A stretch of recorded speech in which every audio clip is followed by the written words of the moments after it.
एक बुढ़िया माँ की आस, एक सिद्ध महात्मा का दिव्य आशीष और अनगिनत लोगों की दुआएं ले राजा विक्रमादित्य दैत्य दंभिकासुर की गुफा के बाहर पहुंच जाते हैं। अपने घोड़े से उतरकर जब राजा विक्रमादित्य दानव की गुफा के द्वार के पास गया तो वहां उसने लखन और महेंद्र की पत्थर की प्रतिमा देखी। गुफा के प्रवेश द्वार पर खड़ी उन दो पत्थर की मूर्तियों को देखकर राजा का हृदय विषाद से नहीं बल्कि प्रतिशोध की ज्वाला से धधक उठा। राजा विक्रमादित्य ने गुफा के मुख पर खड़े होकर ऐसी भीषण गर्जना की कि पहाड़ की चट्टानें तक कांप उठी। उठ कपटी राक्षस, तेरे अत्याचारों का हिसाब चुकता करने विक्रमादित्य आया है। जब राजा विक्रमादित्य की गर्जना भरी ललकार दैत्य दंभिकासुर के कानों में पड़ी तो वो सक पकाकर आंखों में क्रोधाग्नि लिए दहाड़ता हुआ गुफा से बाहर आता है और कहता है, आज कौन मूर्ख मेरे हाथों से मरने आया है? आज कौन सा कीड़ा, कौन धरती का बोझ है जो दंभिकासुर को ललकार रहा है? दैत्य दंभिकासुर को देख क्रोधित राजा विक्रमादित्य बोला, ओह, तो तू है वो मक्कारी दानव जो देवताओं के वरदान की आड़ में छिपकर लोगों को पत्थर का बनाने के लिए छल कपट से अपने ऊपर आक्रमण करने के लिए उन्हें उकसाता है। दुष्ट राक्षस,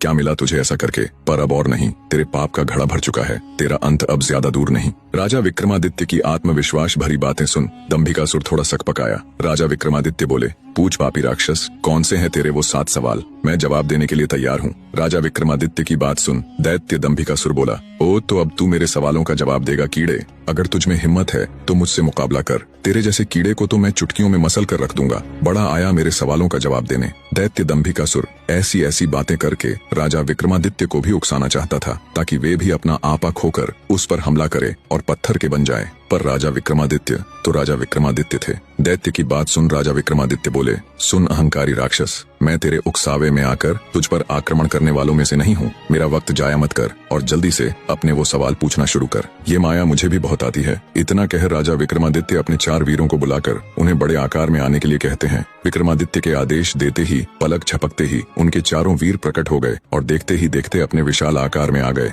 ये देख दैत्य दंभिकासुर ठिठक जाता है। जिंदगी में पहली बार उसे डर का एहसास हुआ। अगले ही पल राजा विक्रमादित्य चुटकी बजा अपने 4 वीरों को गायब कर देते हैं और दैत्य से कहते हैं, अगर मेरी ताकत और माया का छोटा सा नमूना देख लिया हो तो अब बिना वक्त बर्बाद किए अपने सवाल पूछने शुरू कर कपटी दानव। सब देख और सुन दानव विचार करता है कि अब तो कोई चारा नहीं, ये मेरे बहकावे में आने वाला नहीं है। वो अपनी गुत्थी सुनाना शुरू करता है। तो सुनो राजा, बने रहे।